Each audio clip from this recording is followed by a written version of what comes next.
This is Phantom Electric Ghost, and we'd like you to check out wickedflannel.com. They are now a supporter of the podcast, and they have awesome flannel shirts and other gear. If you use the 15% off code Phantom Electric, again, the 15% off code Phantom Electric, you can check out their awesome Wicked Flannel. And we'd appreciate it if you do that because it helps keep this show free if you support the sponsors that we push as these ads on the show. So thank you very much, and then we can continue to interview artists from around the world. This is Phantom Electric Ghost, and we're live with Possimiste. And we've talked to her before, but tonight we're going to talk about her new single and music video from her forthcoming album. And it's going to be pretty cool. So just introduce yourself to the fans again. You're Possimiste.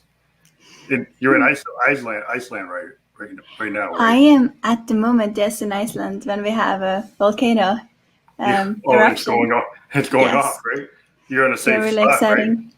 Right? Yeah, but I went there to see it, of course, just to be in a warm space in the winter time.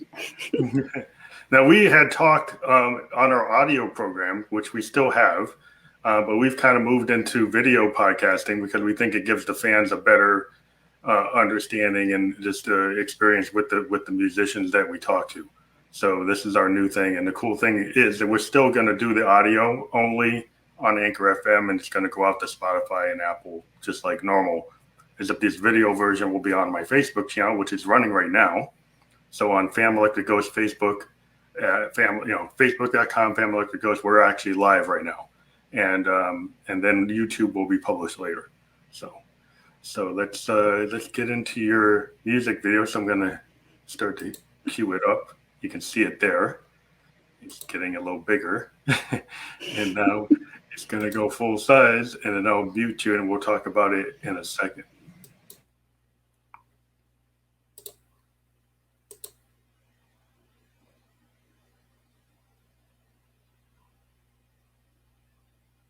Close your eyes.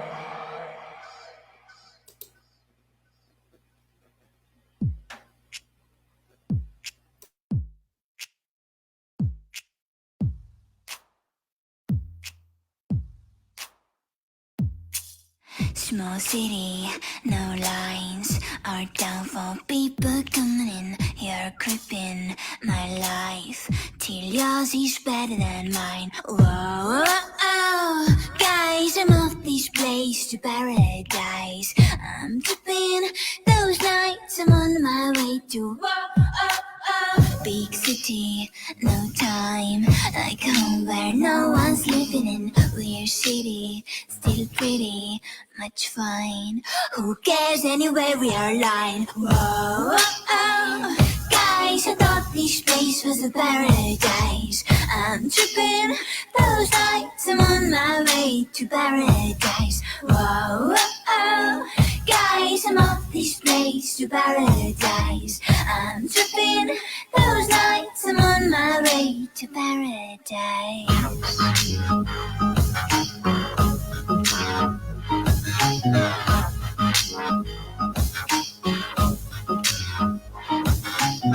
Dream state is a state of mind. Dream state is a state of mind. I'm tripping, I rise, I'm on my way to paradise.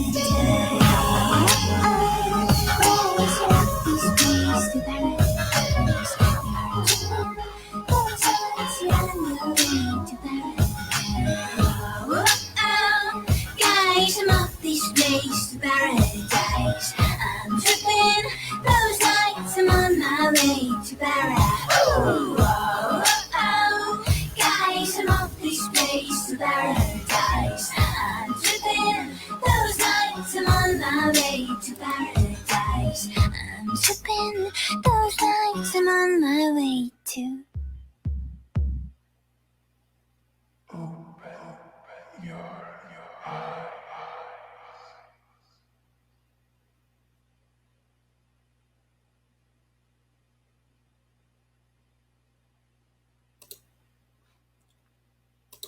So we're back, and let me get everybody back on the same page. So let me put you back on the mic.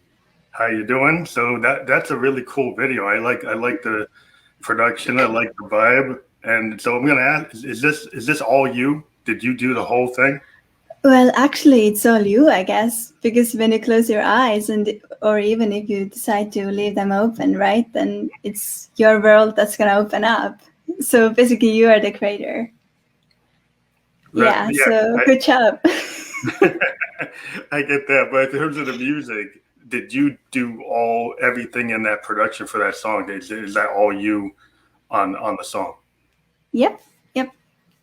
Yeah, because you're a singer songwriter, production, you're like electronic musician, so you did like everything, right? You pretty much, or did you work with another producer on it? No, to be honest, I made everything myself. That's cool. Or with some like I don't know divine powers. Yeah, I I think don't know. we talk about like a lot of times like singer songwriters we're kind of inspired by the muse, and a lot of us who do it ourselves, we just kind of let it take us, wherever the. I feel like you get inspired by just the cosmos, things just come. Yeah. I'm living with all my gear. I live in my bedroom studio. I'm a real bedroom producer because it's like everything is like right here all the time. And Yeah. like especially with during COVID, one of the things I wanted to ask in terms of like how did you get this? Well, I guess if you're doing it all yourself, it's not that hard to do it unless you have to get to a studio. And then I'll talk about the video how you did that. And so from the music point of view, it's like were you just able to do everything in your home studio? Well, actually, the song was recorded before COVID started, and that was actually, and it was even like the song came to me actually like 2 years ago or so, and then but that's I think also the beauty of like just doing things right away and not waiting because then they're authentic and you never know, right? When you cannot Mm-hmm. go to the studio anymore. So of course it would have been a bit harder. Luckily, I have my studio here in Reykjavik really nearby, so I can just go whenever I feel like that the inspiration hits, and I can just go there in the middle of the night or whenever. So yeah, but I think you're right about this. You feel that it's sometimes I feel like I'm not writing those songs alone, but there's some like spirit or muse that's kind of there, and that's Yeah, why it's actually a you really tap interesting into it. question. Like did you do it all yourself? I don't know. Yeah, because I think a lot of times, like I like to do a lot. I think we talked about it before, but I'm kind of a person that likes stream of consciousness, right? So I'll go in the studio, I'll just open the mic up, and I might have some. I started as a poet. I think a lot of us as musicians have, we have all these journals, we have all these diaries of stuff we wrote down on paper, and it's on napkins, it's on the back of cards, and it's on Everywhere. voice memo, and then you might have all these ideas, but then you like I go up to my Moog and it tells me something I didn't expect to do. Like I just starts to act in a different way, and then I go and I pull something that was kind of in the back of my head, but I didn't even know it was there, and then I just go wherever it takes me. I kind of like, okay, well, I'm gonna let this take me, and it's kind of like it's just coming from the ether. It's coming from somewhere. Some of it's me, but a lot of it seems like it's coming from somewhere else. So I Yeah, think, do you feel like I think, yeah, you agree with that from what you're saying. totally. Also, like I think words are kind of limiting in a way. I Hmm. think music sometimes, even the way that you touch the key or why you pick that kind of sound, it just opens up the whole new world that like words cannot express. And Yeah, yeah, definitely. So I mean, yeah, so you think like do you like the music kind of focus it, and then the words kind of come? Well, I guess it's a question. Like when you're a songwriter, like, did the words come first, or does the music come first, or does it kind of go back and forth? And like, do you focus on it, or you just focus on what's gonna work? You like some people are really into making very tight compositions that are for a certain type of audience, and then other people are more experimental. You see more like Bjork, Tori Amos, uh, you know, uh, Kate Bush. I mean, you're more experimental, more like, okay, I'm going to go with a feeling. You're like Peter Gabriel. Yeah. Like very It's really much spontaneous. Yeah. Yeah, it's that kind of that progressive. And like I think people today are so into like electronic music and they think of like EDM DJs, which aren't that's not the wrong way to think about it. But a lot of electronic music started from like very experimental people that were doing like these very long, like classical or jazz type of stuff, and it was like very ethereal, very like Pink Floyd, like Yes, like this stuff that just kind of went wherever it was going to go, and didn't really have any boundaries, and you kind of just went wherever you felt like. You did field recordings, or you did tape loops, or you played with modern new synthesis, and these stuff that nobody had ever heard before. And I kind of see like what you're doing is very interesting in parts of the song, the synthesis that's happening, like the different types of kind of rotating like melodies and things that are going on is just interesting to me. Yeah, I you like can talk about how you got to it. Yeah, I also like in a way, I take playing music as if I was a child. I still play with music, and I feel that I don't know too much about what's gonna happen within a synthesizer or any instrument, but that's the way that you actually can explore and discover something new. Actually, when you don't know, I think. I don't know, maybe the whole music, the way that we see it nowadays, started out as an experimental thing. If you go back to like thousands of years ago, like hundreds of thousands of years ago, like people just, finding stones, like throwing things, Yeah, just like building feel like drums, ladders. I think It's if all you just experimental. I mean, I think if you think about it, like if you take an instrument and you do something that is not expected, right? Like I tend to do things like I'll sample one of my instruments and then bring it into another instrument and then kind of tear it apart. So Oh yeah. I'll take like my Moog and sample it and then bring it back into the Moog, into my string reverb, and then use it. Uh-huh. And then run it through all kinds of weird LFOs and envelopes and stuff, just to create like a lot of dissonance. I like like Alexander Cortini from like Nine Inch Nails. There's like a kind of school of thought in electronic music where you can kind of be into dissonance or kind of discordance or noise, and so you can take like tape noise and field recordings and all kinds of weird things and kind of just see where it goes. And it might not necessarily be musical, but then you can kind of make it work. Yeah. And it's just like it's fun. It's more like you say, you're like a child. Like I'm a child with my toys. Freaking world, like everything, as many as there are things in my room or in the world, it's as many are instruments. I like you reminded me of the moment when there's another song in Unseeable. I needed a bass for the song, and then I discovered my friend had this bass synthesizer that I got to explore. And I ended up living with a really high pitched bird sample made with this bass synthesizer. That's the totally opposite, but Yeah. You take a bass synthesizer and it's known for the bottom, and you use the top end. Or you take something that's supposed to be really pretty, right? And then you have to run it through a bunch of stomp boxes. Yeah. You make it super distorted. Like you take a grand piano and then you run it through a bunch of distortion pedals and space echoes, and it's like suddenly it's not like a big like German piano. It's become this like very noisy thing. And so I like kind of playing with things like that to kind of just see like break the rule, because it's like if there's a rule, you probably should break it. Yeah. But it's when you have the personality, right? Everybody knows that maybe you're this bright person, and like I know you have a dark side or the opposite, and that it's just like good to find this character that's maybe not coming out and then pull it out like great. So the video, so what did you do the video, or you work with a video director, or is that all you two? No, I did the video, the concept. Yeah. Cool. So is that all like still you? You didn't have to go. Did you do the video at the same time you did the song, or you did that like later? I did it later. The video, yeah. So is that Yeah, I something just you saw did like like last year or this year? this year. Yeah, this year. I actually did it like 2 weeks before the release. So, Wow. so yeah, with the help of some graphic designers. But Designers. the human part is like, you know, bedroom production.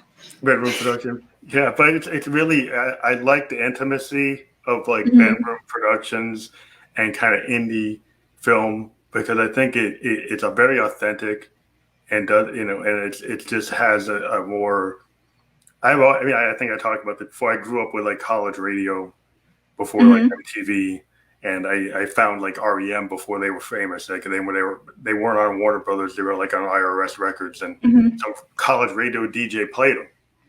Just like I heard like Joy Division on a college radio station because no big radio station was going to play it, and that always like appealed to me that they hear that the kind of like it's just like lo-fi, not necessarily or indie feel or before indie. There's this whole idea of these bands that kind of come out of the Clash and the Sex Pistols and people with like post punk, and you Mhm. start getting into new romantic, new wave, and there was a lot of ways you could go. I mean, the Joy Division became New Order, and New Order doesn't sound anything like Joy Division. It's the same guys, and it's like the experimentation that was happening from going from punk into electronic into like ska and taking other ones to disco and rock. It just was really kind of in that era. It seemed like really wide open. You could listen, go on MTV, and see so much diversity.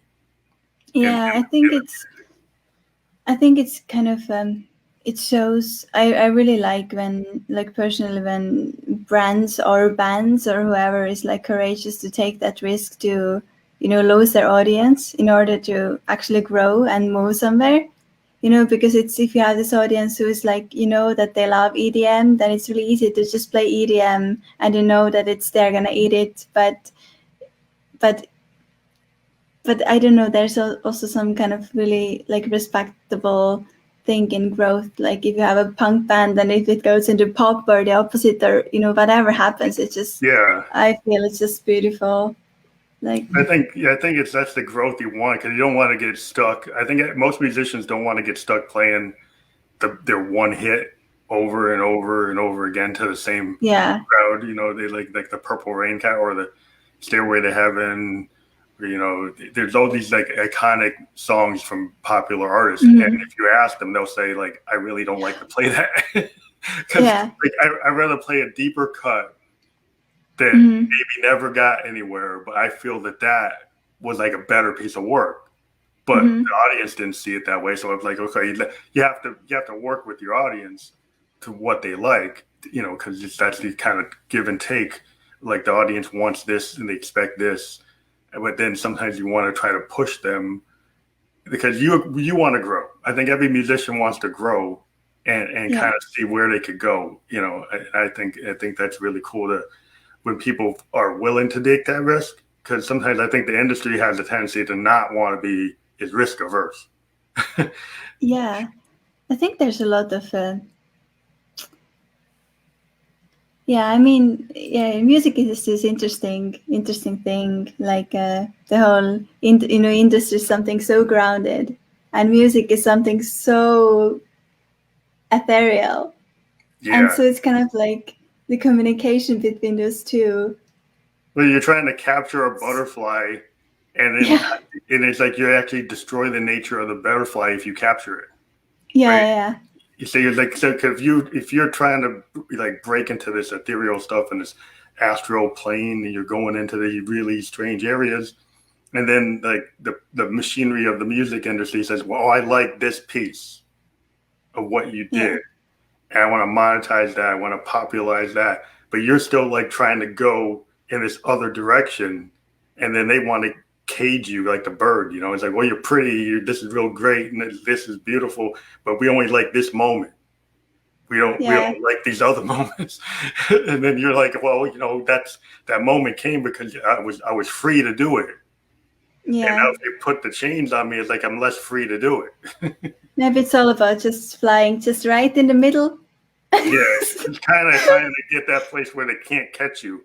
Yeah, Like a but they can butterfly still, that they kind of like hear. they're chasing you and they never catch you, that's like a better place to be. Yeah. But yeah, I really, so maybe talk about the new record that this is gonna be on. Yeah, this Paradise is gonna be on Youniverse record. It's my first full-length record. I cannot wait to release it to the world. It's gonna happen in June, really much likely confirmed now. And yeah, it's gonna be 1 hour of music. An hour. That's 1 really hour. Yes, so to ask you, do you have since it's an hour long, are the songs like not traditional, like what's going on in today's world? A lot of songs are like 2 minutes, 3 minutes. So are these songs kind of more stretched out? No, not at all. Actually, they are of different lengths. I think from like Paradise is the shortest song actually, and it has, I don't know how much I can tell, but it has at least maybe 5 distinguishable music genres. Okay, like there's so no genres. So you got multiple genres going on. Yeah, So with that, it's a journey. I think that makes an album. Like, if you think about the reason you want to listen to an album versus like a single on a playlist is because it has a theme. And so if you were going to kind of high level explain the theme of this record, what's your overall kind of elevator pitch to explain the theme of your new album? Like a quick way, unless there's not a quick way to do it. Well, actually, the theme is pretty in depth. There's a really large concept behind that I will be revealing as the album reveals itself.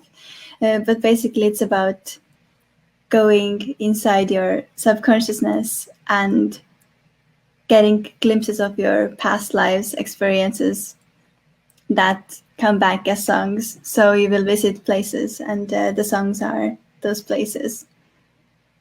Well, that sounds like a really cool thing. I mean, it kind of reminds me of I don't know. It's like the kind of introspection that you get from a singer-songwriter. That at least the type of music I love is a lot of this stuff from the late 60s, 70s, 80s, where bands were kind of allowed to kind of go wherever they wanted. And, people were allowed to kind of, I don't have to have the same sound. Like you're saying, there's like multiple genres on the record. There's a tendency today, it's like, I've got to keep everything in the same lane. Like you were saying, like EDM is EDM, trance, psytrance. So if you've got an album or an EP, everything's got to be that genre. Everything's got to be like in that groove. But if you listen to like classic albums, like a Pink Floyd album, or like a Sgt. Pepper's, or Funkadelic, or even the classic singer-songwriters like Carole King and people like that, there was a diversity in an album. The reason you listen to it is because even if it didn't have a theme, like all the songs could go kind of fit in the project, but they could be wildly different from each other. But they all had a vibe that fit that project. I mean, if there's, if your soul is left inside that music, you never have to worry about like what like if this thing is gonna, fit together or not, because it's your soul and your story. If there's no soul, then you just need to compensate it, I guess, with some other things. Yeah, well, maybe that might work as well. Yeah, exactly. Yeah, but But I feel it is actually a trance music because it's written in a trance state, so called. So you can call it, name it the trance. You could say it's a true trance music. Yeah. It's like you can think about like the psychedelic music. If I go back to like Jimi Hendrix, he's like my big idol, and I listen to like Electric Ladyland, which is not straight like blues. It's not straight rock. It's super experimental. He's like one of the first progressive musicians because it's kind of like going in a way that no one had really done before, and other bands like ended up taking elements of it. And he was just a guitar player, but he was doing things that synthesizer players do. He's doing things that producers do, having all these strange sounds coming out of the guitar like a synthesizer, like birds and ocean waves, and it was very ethereal. And it was like this spoken word poetry going on. There's all this like multi-track recording with this really interesting. Like it's a true like expression of somebody who wanted to like just go wherever they wanted to, and they didn't really care what anybody wanted from them. Yeah. And I think that, and there were a lot of people around him at the time that said, well, you shouldn't do it that way. You should just do another Purple Haze. And it's like, no, he didn't want to do another Purple Haze. He went where he wanted to go. And I think that's really cool when you get somebody that big who kind of bucks the system and says, hey, and, in the indie world, like a lot of us, that's where we live, we don't want to be part of the big label system. We want to be closer to what our heart is. Like I think a lot of what music is like it's your soul. It's your heart. It's what you're trying to do as a musician. You're hoping other people pick up on it, but it's kind of like you're trying to satisfy like the yearning inside of you to express yourself in a way that you feel that you can best do. Yeah, I know it's totally right, because I think for me, music is like, it's a bit of a selfish journey, but if I'm in this means that those songs, for example, in Youniverse, many of them are written about experiences that I have never had, and then I started to, but the song comes to me as if I had experienced it, and while writing it, I can actually empathize with the song. And then I started to wonder that, maybe that's where all this past lives research or came in, actually, that I was started to think that maybe I have actually lived those things too. And those are the experiences that are way beyond this body here. And it's kind of like a research that I want to know. I really want to know, and I think that's something that it's a selfish journey, but I would not give up because some fans or audience would like to hear something. I'm sorry guys, but I rather give you something pure. Well, I think it's really, I think where you're coming from is a really interesting place, because when you have a lot of songs I kind of build on, like, okay, it's a love story. It's like somebody left me or I left them, or I'm trying to be, independent. And there's a lot of cool themes in that, but it's really interesting when you take something that's more uncommon. Like if you take an idea like reincarnation, I had other lives. And I'm trying to like understand my experiences, and maybe I thought I didn't experience that from what you're saying, but you actually did, because you're kind of tapping in subconsciously to maybe a past life. And that's pretty cool, because that is not something that a lot of artists actually do. I mean, there are some artists that have kind of gone into that, but it's not something you normally hear. And I think it's an interesting place to start a story. It's like when you read a novel, like if somebody's doing the same kind of crime novel or fantasy novels, like the same kind of theme, and you've seen it before. But when you have something that's more unique, then you're like, okay, well, this is a different experience. And I think that gives the fan, that gives the audience, the music, aficionado is like, oh, wow, there's something different here.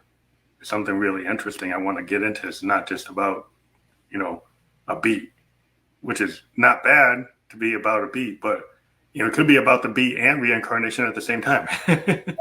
That's true. And also, it's for me, like, I really would like to, also kind of when people connect to it, and when I can find people who connect to that music and those topics, then actually, then we can talk together, because I have so much to learn from that. That is kind of the way of communication, that a way of finding the people who are like you.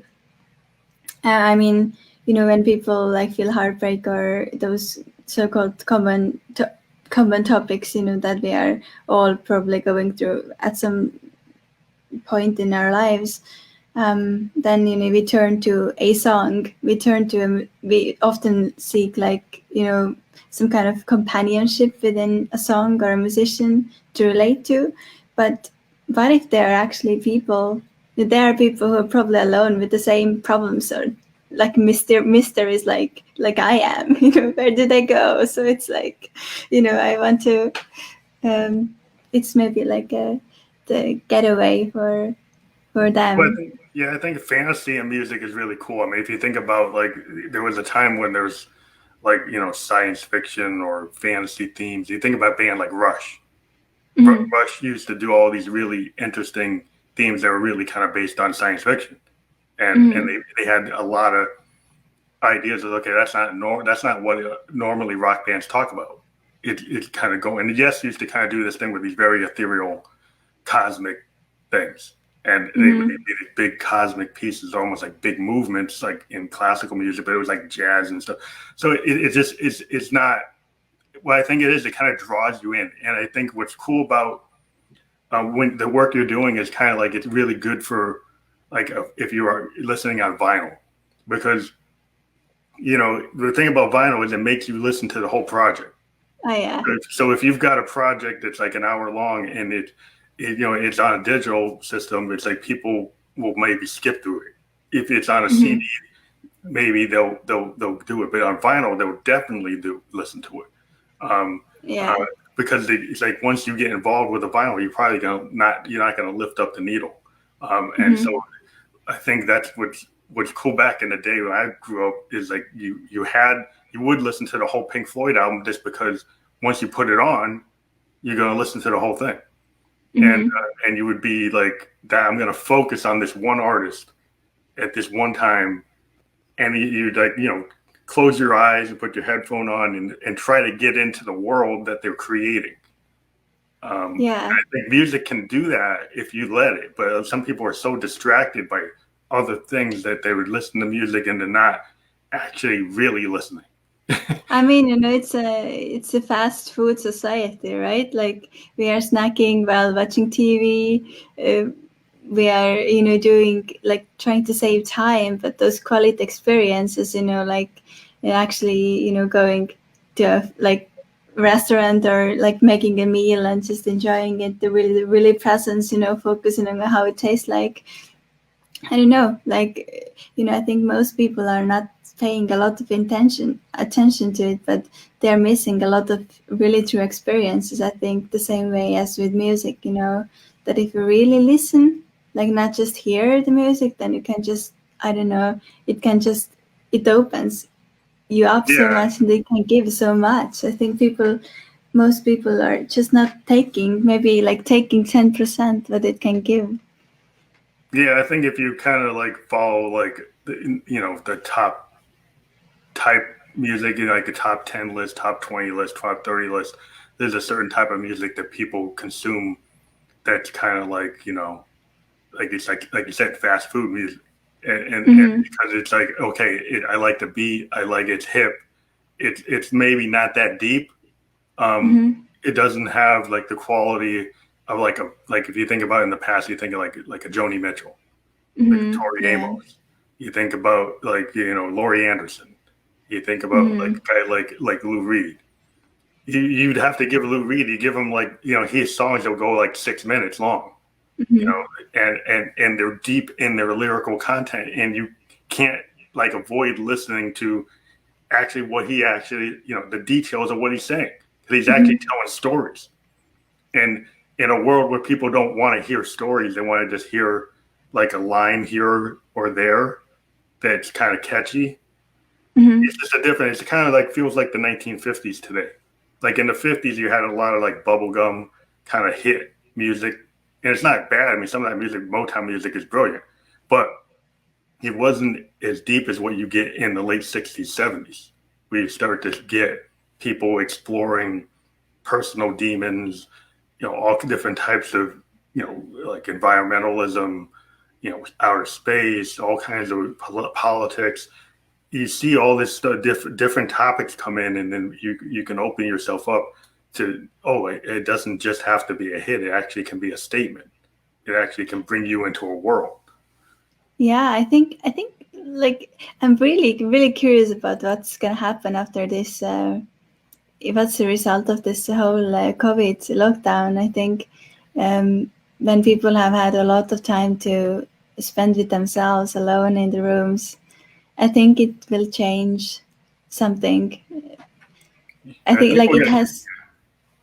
I think we get more Maybe. introspection, like you're saying. You continue. I think it's going to create like a 1968, 69 kind of situation where the music was very intense. Even if you get to like 1970 and Marvin Gaye saying what's going on, you get Stevie Wonder in the mid 70s with like, inner visions and songs in the key of life.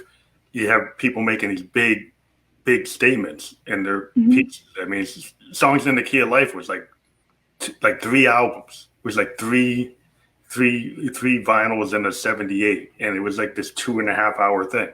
And people actually sat down and listened to it. People actually took the time and listened to that whole album. And it's like even Marvin Gaye's like, what's going on? People listened to the whole record because it was like, here's a soul musician from a place like Motown that normally just had happy kind of hits that had really good beats. And then he suddenly starts talking about the environment and civil rights and all this stuff. And it was like, wow, like nobody had done that. And so I think we might be in the kind of scenario with COVID where a lot of artists were kind of locked down. They're kind of forced to like look at themselves, look at the world in a different way, and actually take the time to not be so busy, not be running from show to show, from gig to gig. Yeah. And did you feel like that when you were writing the album? Because you can't go out and do what we normally do, is like tour and do things, that you were able to go deeper than you ever probably thought you could, or were you maybe answer that. It was interesting because right before the COVID started, I was supposed to move to New York. And and I had from Iceland to the big city, and somehow and I had concerts coming up and stuff like that, and I was really excited. But then somehow the whole like mess that was going on just made me realize that I need that fresh air, that I like that quiet space that you can always come back to. And I don't know, like I've been always kind of introspective person, so I cannot say that it changed something much for me in this sense, but what it changed was that when people around you become more introspective, then you have more to talk about, and then you can connect more to the people. So actually, like my social circle, so-called, or I feel that I can actually now connect to more people. Maybe they understand you better now. Yeah, because I always felt kind of like this, alien a bit, to go maybe a little bit too deep. But now I feel that actually, it's not that I don't believe in shallow people. I think it's just where people swim, like where's their comfort zone, and sometimes like when you go deep, then like you become afraid that maybe you cannot have the air to get out, or you're just like scared of that, and that's why maybe many people are not visiting those places often, and when they do, they are scared to open up about them. But I feel now like I can actually, like, people are just exploring more and becoming more aware, and their comfort zone is kind of becoming maybe more deeper than it was. Well, I think when there's a crisis, people are forced to kind of deal with like the elephant in the room, which is, that if you had been in a situation where you could kind of run away from like you, because you could be just out there doing, touring, or being just even a normal person. If you're just going to work every day and you're able to go to the bar and you can do this and you can do that, you can go wherever you want.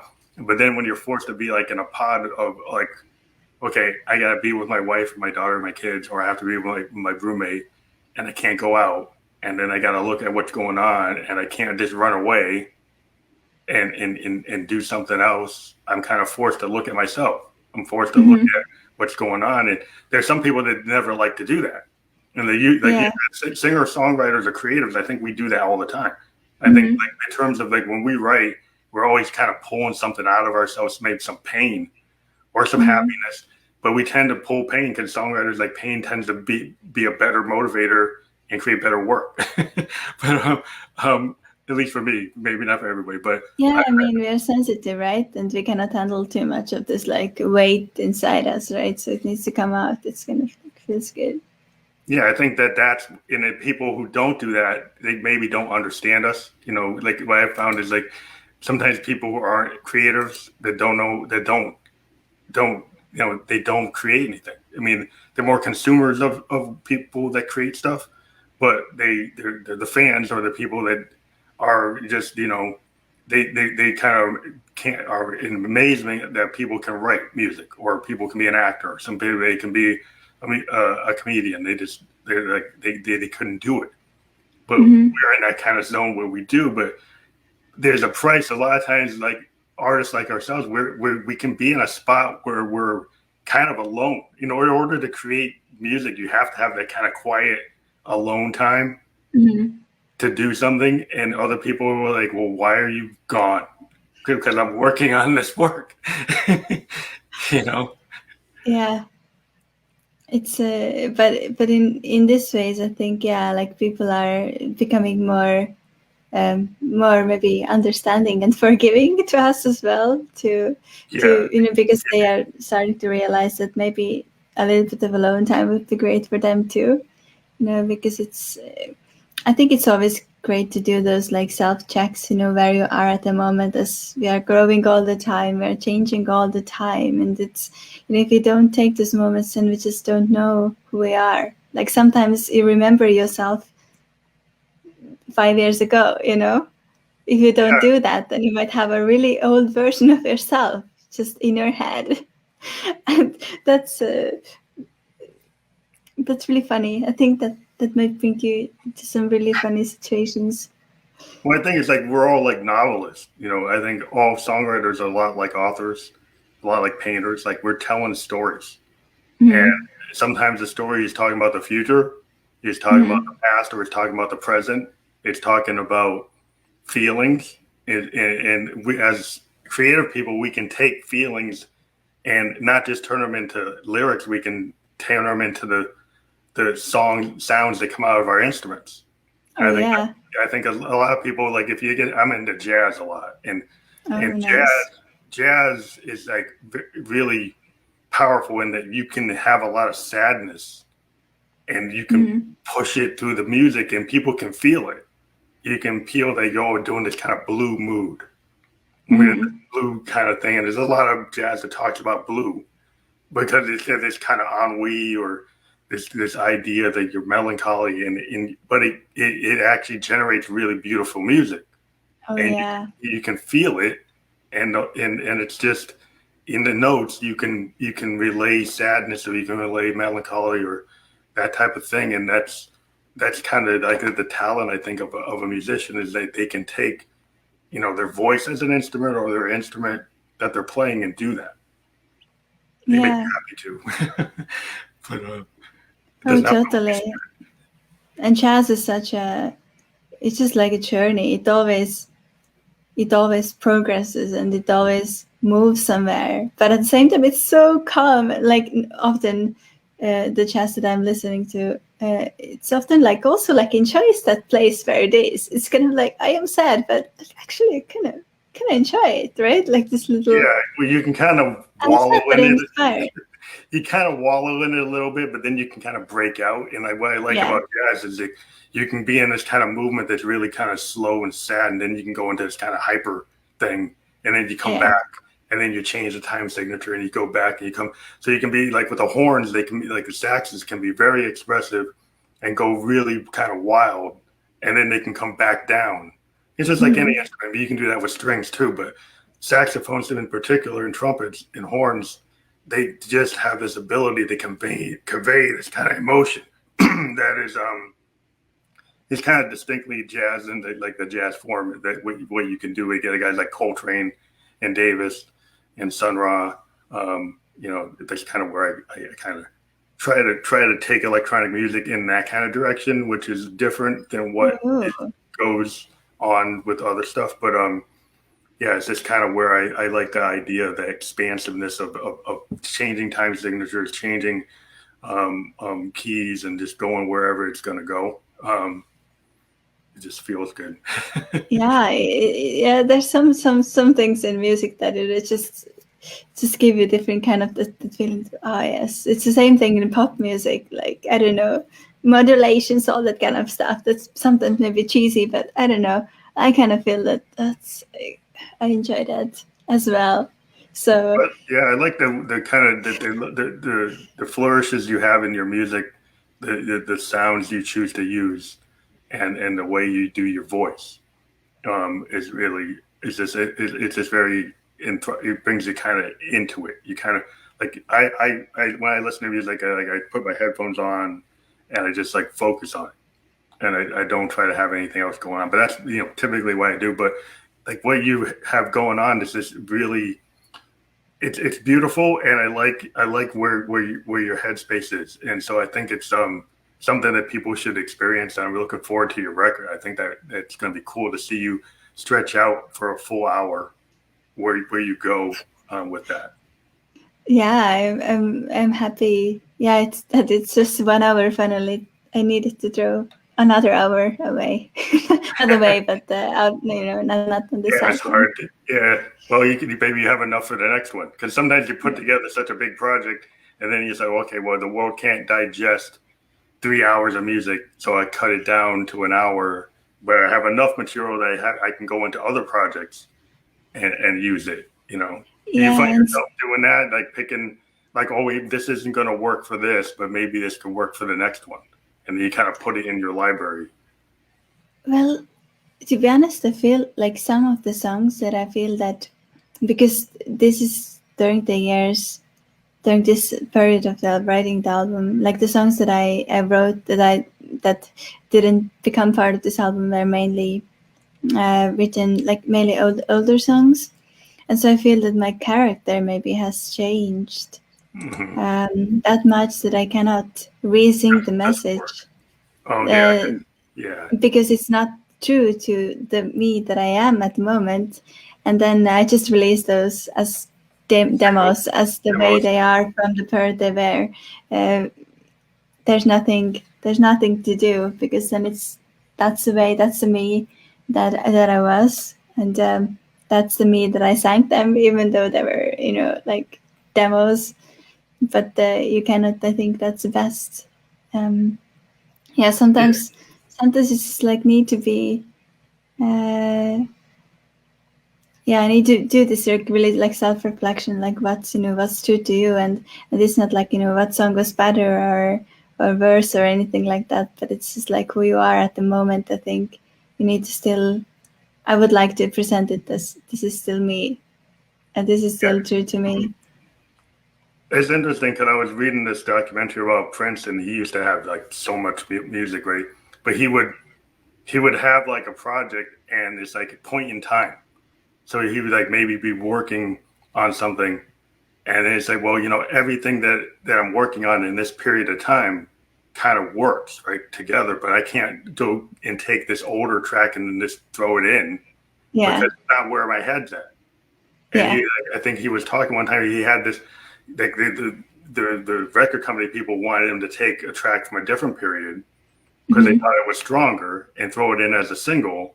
And he's like, well, it doesn't fit with where I'm at, where this project is.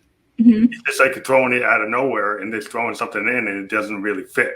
And it's like, so when you're an artist, it's like I'm in this kind of mood where this is where my headspace is. So I have a theme and I've got this feeling, and all the songs are kind of full. Like that's where I am. And if I go take something that doesn't really fit that, then it kind of like doesn't make the project work. So I can get that. Yeah. And some, and also some songs work still. So some, as in people, some parts change, some parts still always stay always the same. It's funny how you can actually get to know so much about yourself when you're just going through your own material. Yeah, you could have something that's 5 years old, and for some reason it fits where Yeah. you are now, right? And Yeah. maybe it didn't fit where you were then, right? It's kind of like it was this oddball thing, and then you go back and you find it and say, hey, this actually fits in this new project because it's like Yeah. it somehow was like a preview of where I was going to be, and I didn't even realize it.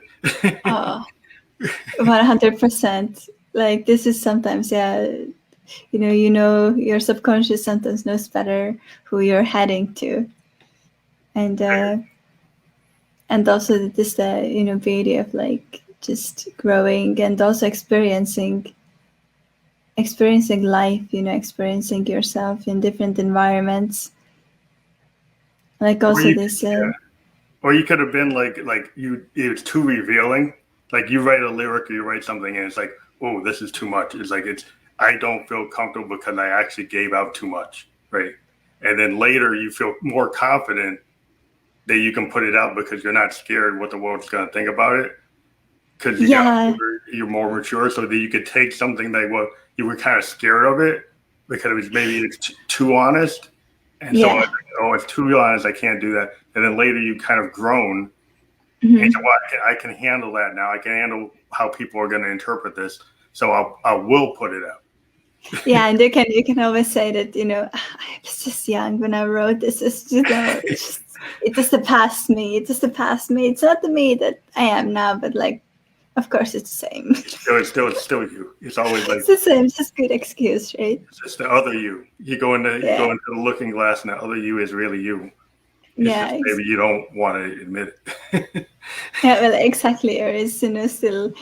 I mean, I think time is such a beautiful thing. It's a good. Sometimes it's just you do nothing, and there's just some things just feel more comfortable to sing. When you sometimes you also need a little bit of distance from yourself, so you don't actually put too much weight on it. And yeah, there are many things that I've written that I feel about like I never can publish it, but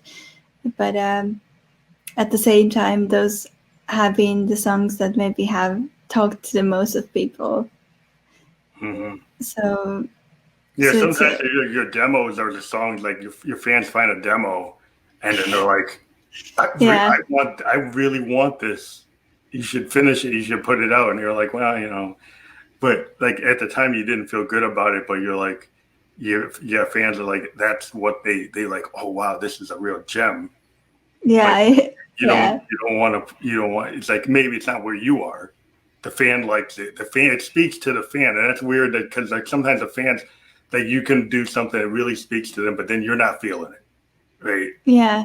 So then as an artist, like, well, what's my responsibility to the fan that wants the work that maybe I don't want to put out?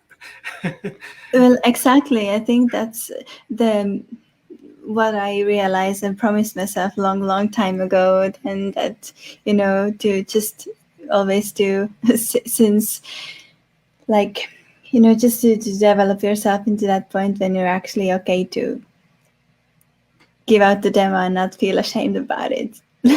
Like that, because then you can actually give out honest things. If you practice too much, then it's just again like the soul, you're kind of not sacrificing, but how to say, you're trading a bit of the soul, the weight, like I'm gonna practice this song and gonna practice this song then, and after a year I'm gonna be so much better.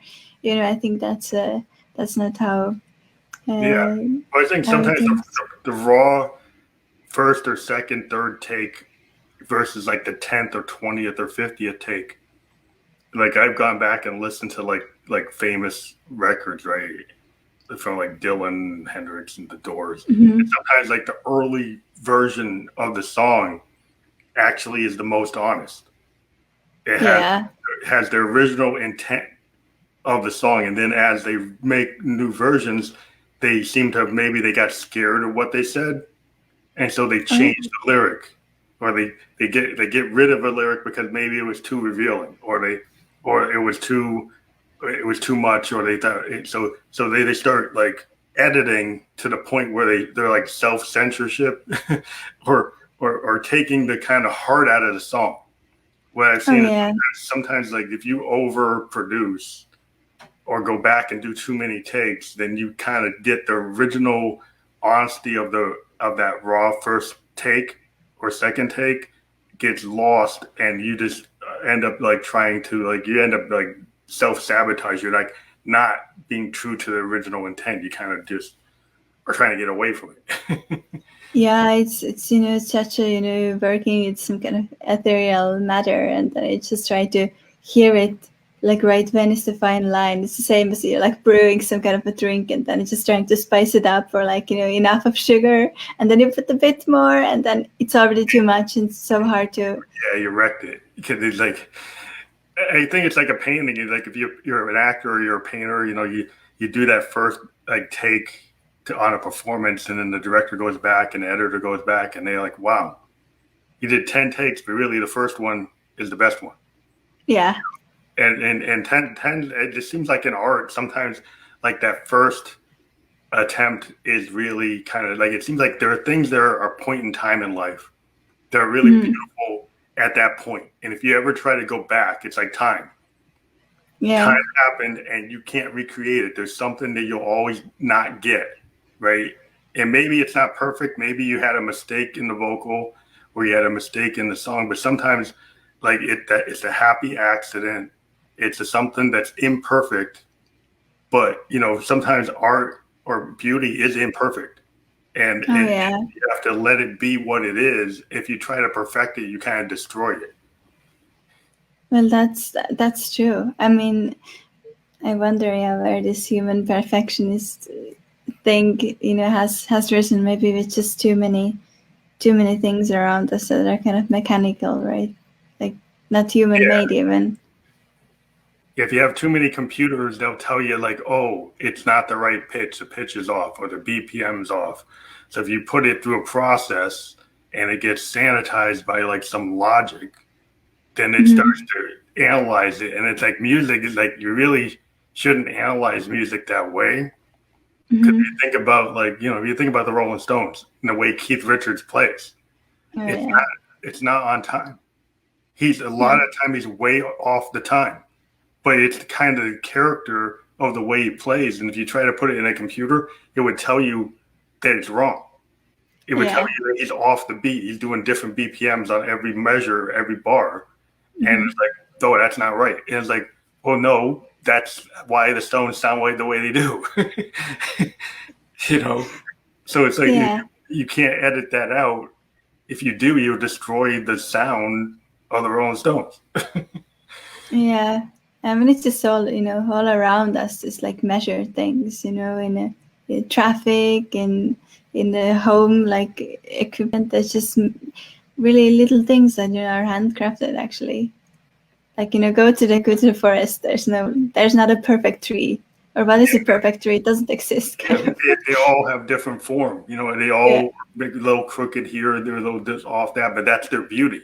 And to me, it's like if you're playing on a track and a drummer is a little off the beat, do you go and make him make it perfect, or do you take that imperfection and use it and then kind of play with it? Like a lot of bands, like in the past, like had live drummers. It's kind of like the uniqueness of the rhythm track is because it's a little off in places, and being off in places actually gives it the character that makes it memorable. Yeah.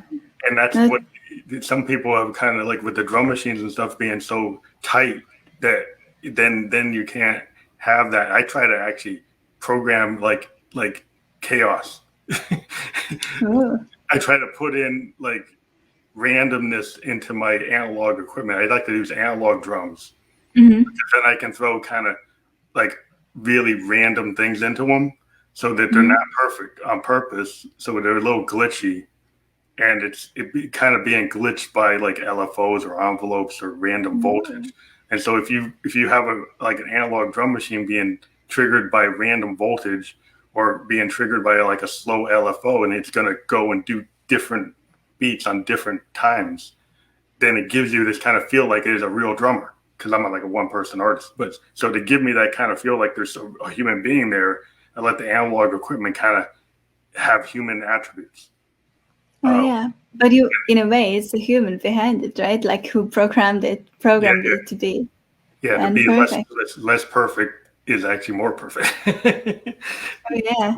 To me, that's the way I like to run. But I mean, it's just all the instrumentalists also. I mean, we talk all about like how singers, that have soul, they need to express themselves, it's too little emotion, too much emotion, like it's feeling is not right, But I think every instrumentalist, like, they have the soul in their hand, or or it's just in whatever they use. Yeah, it's the same thing. The same expressiveness that a singer can do, a musician, can do, and it's just like whether or not the production team allows that level of expression. In some forms of music today, it's not like encouraged to kind of go off kilter or go in different directions that are not expected. And I'm kind of from an era where I like that's the core of what I like. So I like to listen to artists like yourself that are very expressive and independent. And I find that in the independent world of music is where all the cool things are happening, at least to me. So that's why I like to have people like you come on the show. Yeah, I think like this independent, also people like also in indie music, right? Like there are also people who are actually dependent on some trends or their own characters. At the same time, in pop music, even nowadays, there are people who are still following their own passion and were like kind of not scared. I think it's also kind of like somehow artists and the whole industry maybe just should kind of like reach a state when none of the sides like is afraid, because I think good music is has a value and should not be not released or like just unmodified because of fear of the audience. I think people should just be allowed to have their kind of free spirit. I think the weird thing was like the hippie era, like the whole era of the 60s and the 70s of the freedom of expression. You had record companies that would allow an artist to stay on the label without making a profit. Right? They would be allowed to have maybe 3 or 4 albums before they let them go. Yeah. And so they give them space to experiment and to find themselves, where that's really hard in an environment that's always like, well, you got to make a hit. But in a world where like you're allowed to kind of make mistakes, or you're allowed to kind of grow and build an audience. And I think it's like in the indie community that we're in, it's like we're allowed to do that because we kind of make it that way. But it's in the other side. You do get the artists that are in the top 20 sometimes that do still have that kind of innovative spirit. That they do something really cool. You get a Kurt Cobain once in a while. You get a Tori Amos. You get somebody that really is like amazing. It comes out of and it can buck the trend and it actually becomes popular, but is really artistic and not compromising. We're willing to, and it's rare that you actually get that pop star that actually has those characteristics. It's like it comes along once in a while, but like, especially now when it's songs are competing mainly, not even artists, but it's hard to get to really know the artists when most artists nowadays have only one song. We're like in the 1950s, it's like one hit wonder, right? You would get so many artists in the 50s and mid 60s. You have all these greatest hit albums, right, from that period, where you just have, they only had one song, and that's it. And they had other songs, but nothing ever hit, and so everybody just knows them from that one song. And it seems like we're in that same kind of era where people don't take a lot of chances with the band. Like even if they like a popular song, they won't listen to the rest of the songs on the record. Yeah, it's so cruel, right? Yeah, so it's like to me, it's like to me, like if I hear a song from somebody, then I will actually go listen to like all their songs on the record because I want to see where Me their head's too. at. And I think I don't know. It seems like that's not the standard anymore, where most people don't take the time because I guess there's so they got video games, they got sports, they got 5,000 channels on TV, so there's so many distractions that like they can't take their attention and just spend it on one artist uh, unless that artist suddenly hits them like a Taylor Swift or something and it keeps on putting out hits. Then you'll Yeah. get somebody who, okay, well they keep on consistently putting out work that makes you do that. And It's it's funny how like those when you are just given something, like for example, those pop music. It's, let's say, okay, Taylor. They're actually all great songwriters. You cannot say anything, but for example, like my parents are older generation. They, if they are given that music, then they might not connect to it, and they might even like hate it at first. But if you're always being fed that, then it's just like your brain is just like, okay, I need to accept and just like yeah, well like that's just get to the force fed the end first of the love. day. Yeah, you kind of like you got to drink it in because that's all you get. It's like it's like this being in lockdown with with Yeah, uh, with this kind of a stranger that you kind of don't get along with, but you kind of have to because yeah, you you're cannot forced. It's like escape. okay, it's like we're in the middle of the lockdown and now we have to actually talk to each other. Yeah, Where we could like okay, we can avoid that, and now we can't avoid it. it's impossible to avoid. Yeah, now you can't. Yeah. well, well, Possimiste, it was great having you on the program. Thank you so much for the so nice chat.